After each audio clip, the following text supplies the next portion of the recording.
आप देख रहे हैं फियर 99। तो चलिए दोस्तों, बढ़ते हैं आज की कहानी की ओर।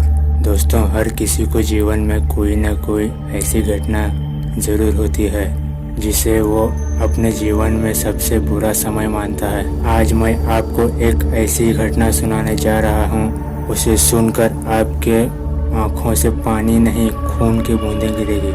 आज पुरुषोत्तम मिश्रा जी कई सालों बाद अपने परिवार के साथ अपने गांव और अपने प्रत्येक मकान में अपने परिवार के साथ लौटे हैं। बहुत सालों पहले रिश्ते में कहलाने वाले अपने ताऊ के साथ दुबई में चले गए थे।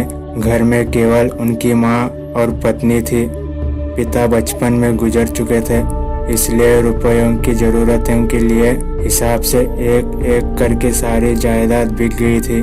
पड़ोस के एक ताऊ जी दुबई में रहकर ही कमाई करते थे, इसलिए उन्होंने पुरुषोत्तम से भी दुबई चलने को कहा। पुरुषोत्तम ने ये बात अपनी माँ से कही, लेकिन माँ नहीं मानी। पर बहुत समझाने पर बाद में माँ राजी हो गए।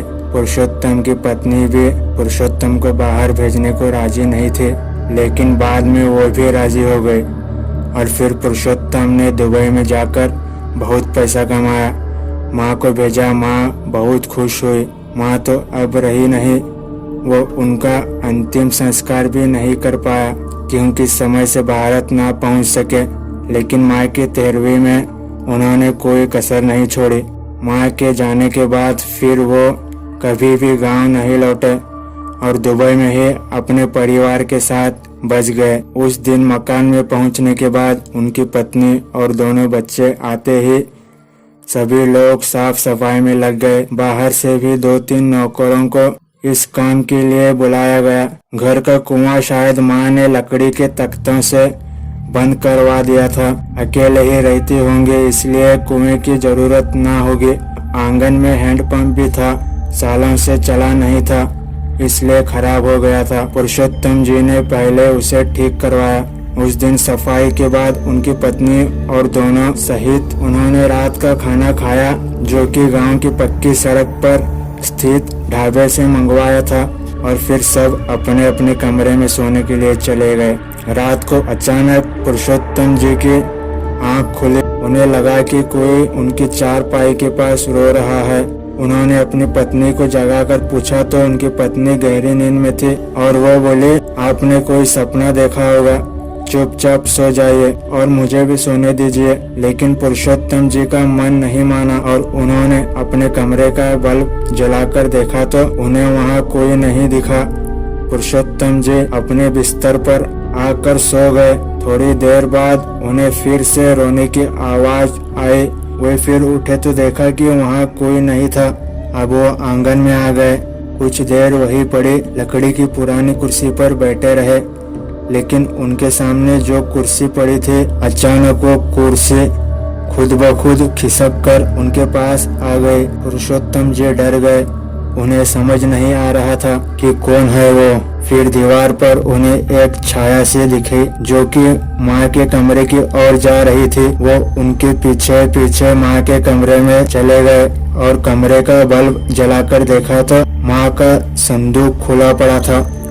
उन्होंने संदूक के पास जाकर देखा तो एक तस्वीर उसमें पड़ी थी, जिसे देखकर वो परेशान हो उठे और साथ में बहुत सी चिट्ठियां भी उसमें पड़ी थी।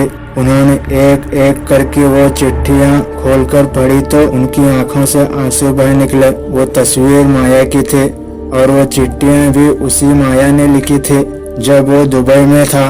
लेकिन माया की चिट्ठी माँ के संदूक में कैसे पहुँचे? इसका मतलब है कि माँ ने ये चिट्ठियाँ मुझ तक पहुँचने नहीं दी। और जो चिट्ठियाँ माँ मुझे लिखती थी उसमें उन्होंने माया को बदचलन और आवारा कहा था। मतलब माया ऐसी नहीं थी, वो घर से नहीं भागी थी किसी के साथ। सब झूठ था। और अगर माया घर से नहीं भागी तो आखिर वो कहाँ गई? और यही सोचकर वो रोने लगा। फिर उन्होंने माँ के कमरे का बल्ब बंद किया और फिर से आंगन में आकर कुर्सी पर बैठे रहे।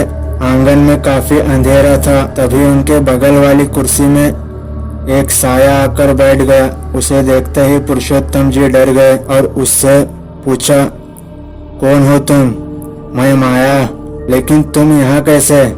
माँ ने तो कहा था कि तुम घर से भाग गए थे किसी के साथ, तभी तो दुबई में मैंने किसी और से शादी कर ली और वहीं बस गया। आपसे फेरे लेने के बाद भला किसके साथ भागती मैं? आप मेरे पति थे और मैं आपसे बहुत प्यार करती थी। आपके यहाँ से जाने के बाद माँ ने मुझ पर बहुत जुल्म किया।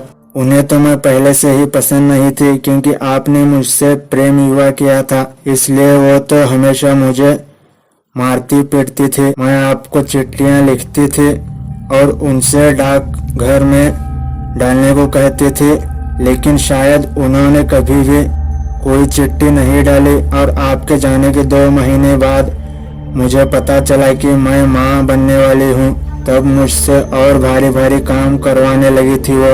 एक दिन मैं बहुत बीमार थी और मैंने कोई काम नहीं किया था। तब माँ ने उस दिन मेरे सर पर लोहे की कढ़ाई फेंक कर मारी। मेरा सर फट गया, खून बहने लगा, लेकिन माँ ने कुछ नहीं किया, मुझे मेरे हाल पर छोड़ दिया। 2-4 घंटे बाद खून बहने से मेरे प्राण निकल गए और फिर माँ ने मुझे कुएं में फेंक दिया। घर में लकड़ी के कुछ तख्ते पड़े थे तो उनसे खुद ही कुएं को ढक दिया और पड़ोसियों से कह दिया कि बहू रात से गायब है, अपने आशिक के साथ भाग गए और खुद 2-3 महीनों के लिए अपने भाई के घर चली गई। जब वे लौटी तो मैंने भी उन्हें नहीं छोड़ा। मेरी आत्मा ने उनसे अपना बदला ले लिया, लेकिन उनका तो अंतिम संस्कार हुआ था, इसलिए उनकी आत्मा को मुक्ति मिल गई। लेकिन मुझे अभी तक मुक्ति नहीं मिली और अगर आप कुएं से मेरा कंकाल निकालकर उसका अंतिम संस्कार करवा देंगे तो शायद मुझे मुक्ति मिल जाए। और इतना कहकर माया का साया गायब हो गया। अब पुरुषोत्तम सब समझ चुके थे कि कौन है वो और अपनी माँ के प्रति उनका मन घृणा से भर गया था। और दिवाली के बाद उन्होंने कुएं से लोगों की मदद से माया का कंकाल निकालकर उसका अंतिम संस्कार करवाया और अपने परिवार से भी माया के बारे में सब कुछ बता दिया। फिर पुरुषोत्तम जी को माया का साया कभी भी उस घर में नहीं दिखा। तो दोस्तों, मेरे चैनल को सब्सक्राइब करना और बेल आइकन को प्रेस करना ताकि मेरी हर नई वीडियो की नोटिफिकेशन आपको मिलती रहे और अच्छे कहानियाँ आपको सुनने को मिलते रहे। तो चलिए दोस्तों, आज के लिए कहानी में बस इतना ही। मिलते हैं अगली कहानी के साथ, तब तक के लिए good bye and take care.